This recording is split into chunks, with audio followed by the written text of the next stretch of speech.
Hey guys, welcome to Boxing Squad for boxing news and views from around the internet.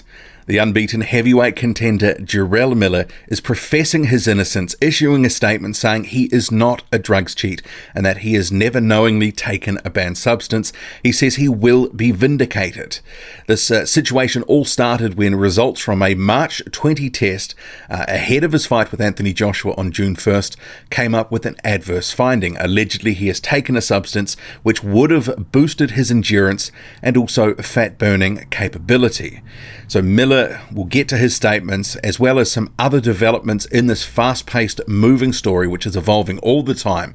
There's a lot of threads to pull together. A number of fighters are throwing their names into the hat to fight Anthony Joshua should Miller be ruled out entirely, which is looking most likely given the current state of play. Miller's license has been revoked by New York State. We'll get to that. Some comments from his promoter Dimitri Salita. Also Eddie Hearn saying a number of things. He's had some initial conversations with Luis Ortiz, and there is a number of other things to get to in this video, so we'll crack into it. Buckle in. Let's go. So starting with Jarrell Miller, his statement on Instagram, see here on screen.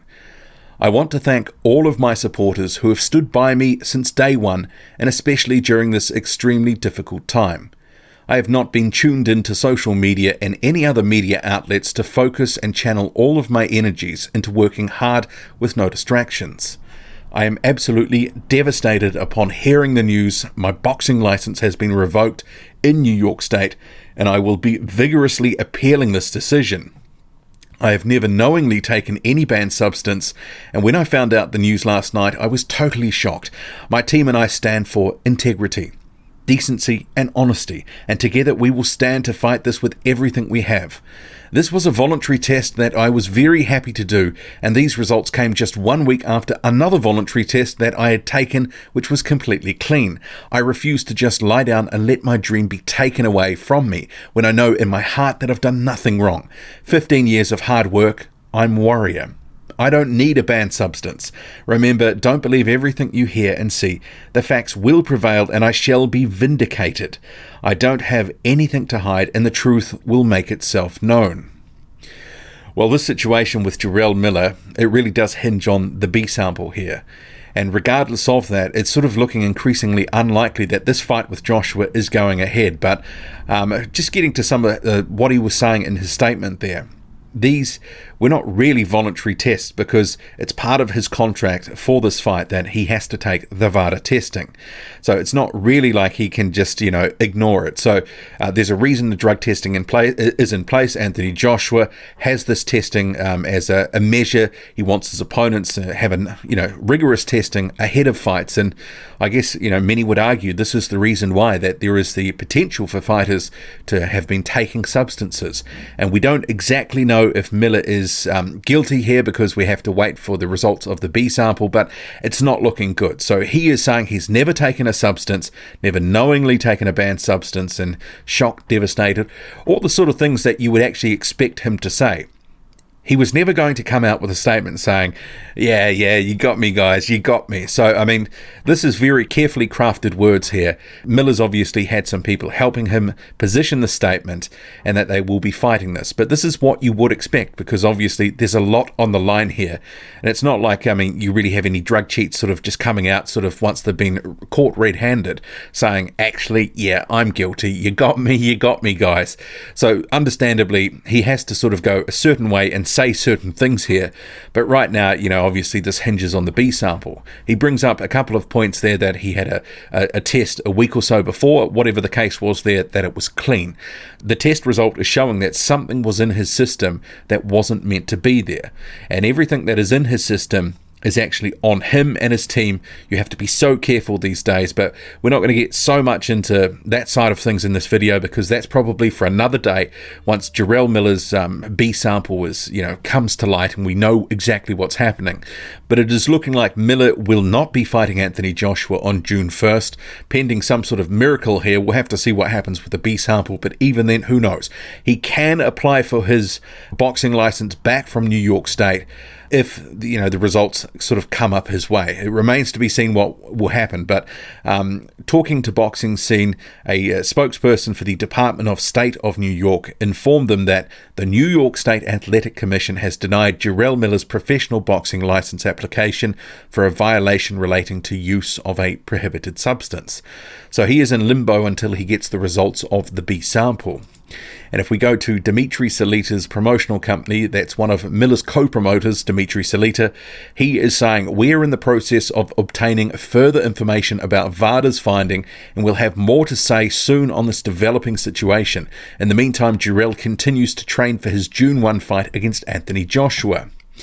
Joshua himself, he has not publicly commented on his social media platforms, but this video here of Joshua doing Mike Tyson style neck crawls emerged on his page. This is 12 or 20 hours or so after the news broke. I guess he's leaving it up to his promoter Eddie Hearn to do the talking here. He's in camp preparing for someone on June 1st, not necessarily Jarrell Miller anymore. And if we just go over to boxingscene.com here, so this sort of summarizes some of the conversation of Eddie Hearn to IFL TV and a few other bits and pieces with the story. So the headline here, Luis Ortiz was the first name Anthony Joshua gave me. Hearn says, we're working with all relevant parties and we will update with more detail soon. That's in relation to the failed test. So he says here, Ortiz was the first name he gave me last night. I called him and just said, mate, I've got terrible news. Miller's failed a drug test. He didn't even sound that surprised. He said, okay, who's next? I asked who he wanted and he said absolutely anyone, no problem. Then the story goes on to say, because of the amount of tickets that were sold, about 10,000 British fans heading over to the card, there's no discussion regarding a new date being set, so they're continuing with it. He says, we haven't talked about a new date. We've sold 17,000 tickets with 10,000 Brits flying out, so we'll deliver, Hearn said. According to Hearn, there are several possible replacements and they would love Ortiz to be the guy. Hearn says, love that fight. That is an ideal scenario. This is a big fight. My feeling from their team is he won't be ready. And Ortiz, with fans from what I can tell, is just from the comment section from my last video. Also, I've done a bit of a poll. It's still got some time running on it. Luis Ortiz here, this is 184 votes, so just a couple hours into the poll. 64% of the vote here. Dillian Whyte in second, 25%. Michael Hunter, Adam Kovnatsky, well in the weeds. So Ortiz, almost 2/3 of people would like to see that. That's of the people who have voted. But getting back to actually another tweet. So Lance Pugmire from the Los Angeles Times, he says, just texted with Luis Ortiz, who tells me he could be ready for Anthony Joshua if his manager instructs him to. And then he goes on to say, don't get the sense from Premier Boxing that they'll allow this. And I guess that's the rub here. Luis Ortiz, he may actually want this fight because it's a world title fight that's going to pay him millions of dollars. There was actually someone on that comment thread that had sort of said, I don't see the incentive for Ortiz to take the fight at short notice. And I sort of responded, well, it's a title shot with millions of dollars. I mean, that's incentive enough, isn't it? And Ortiz is probably the one guy that Joshua can face, potentially Dillian Whyte too, that he can get maximum credit. But a Dillian Whyte fight, that potentially feels like that could be more a UK fight because they're both UK fighters, and that would do well, potentially at a Wembley or another big venue. But Luis Ortiz in the United States, I mean, just my feeling is it either has to be an Ortiz or someone who is from the United States to help garner a bit more local interest. But it's interesting, Ortiz saying if his manager instructs him to. So hopefully there are no roadblocks. And remember, Luis Ortiz is 40 years old now, at the back end of his career. This could be the title shot he's been waiting for, and really it's a retirement type fight potentially. And he would have a shot in that fight, although Joshua would still go in a firm favourite to win it. Another guy who has thrown his hat in the ring is Dillian Whyte, saying, let's have some. So we get down to the quotes here. I would jump in and have some, he told TalkSport.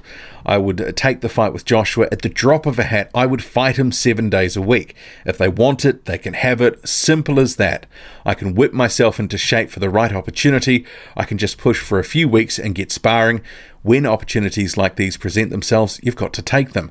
I don't know all the ins and outs of Miller's doping results in brackets. So until the full report is produced, we don't know if it's something simple or if it's something major. We'll wait and see. So Dillian Whyte saying that he would like to throw his hat in the ring. And I'd note, just going to a Michael Benson tweet here that sort of summarised some of what Eddie Hearn was saying in relation to Whyte's comments. Whyte can 100% fight Anthony Joshua as Jarrell Miller's replacement on June 1st in New York if he is serious about being ready for that date. Hearn has doubts because Whyte is training for July 13th, but he's willing to discuss it. And I guess the other consideration with Dillian Whyte potentially facing Anthony Joshua in the United States, besides the location potentially not being optimum for UK fans who'd like to see that back in the UK, is Whyte just couldn't negotiate to a deal just recently with Joshua, so what's to say they can get something quickly done now? Also, Adam Kovnatsky, another name that fans had been mentioning, but he says, my next fight wouldn't be against Anthony Joshua June 1st. I'll be back in the ring mid-summer. More news coming up in the coming weeks. So Adam Kovnatsky ruling himself out. Another guy who seems to be gagging for the fight is Manuel Charr, otherwise now known by his birth name, Mahmoud Charr. So he issued a statement on Instagram. Actually, I'm not going to go all the way through it, but he wants this fight here, and he's essentially saying that he's the only suitable opponent for Anthony Joshua, where I think for most fans, they would sort of say, actually, Manuel Charr is pretty low on the list of priorities in terms of a fight that fans want to see. Charr, fought for a vacant regular title belt against Alexander Ustinov. That belt was put up in the final days before that fight in 2017.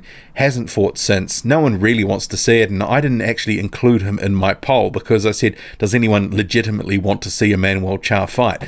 Because I think Manuel Charr might be about the only guy who really does. There would be limited credibility to face him.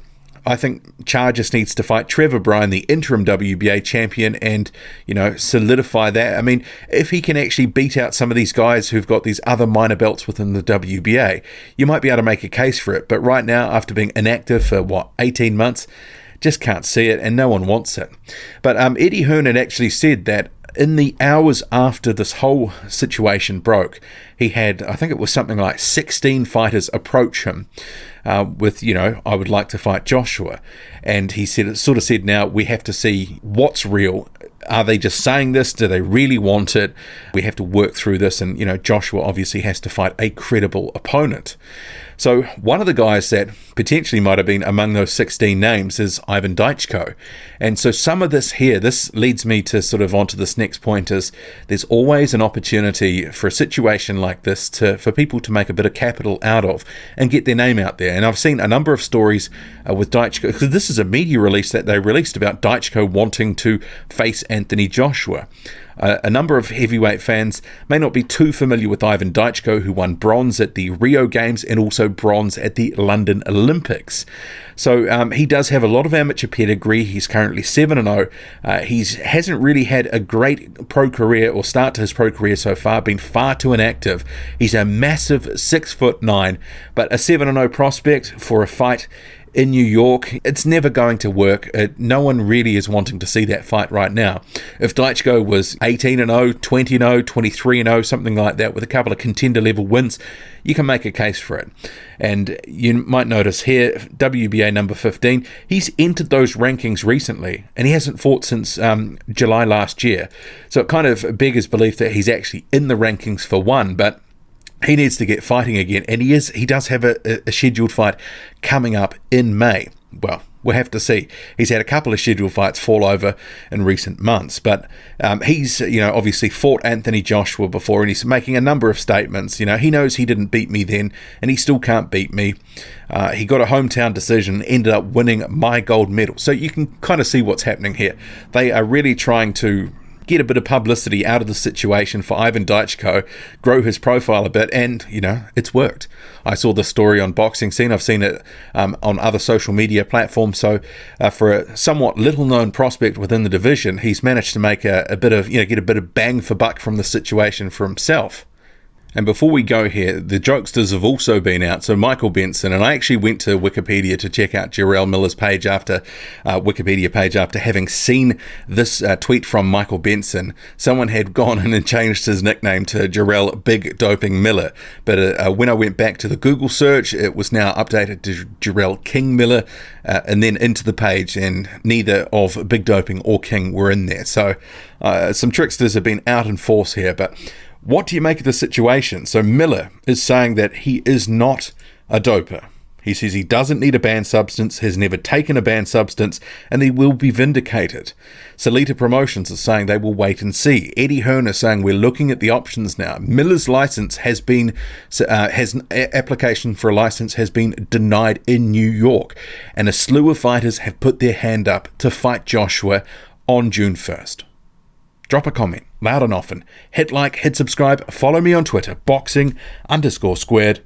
I'm out.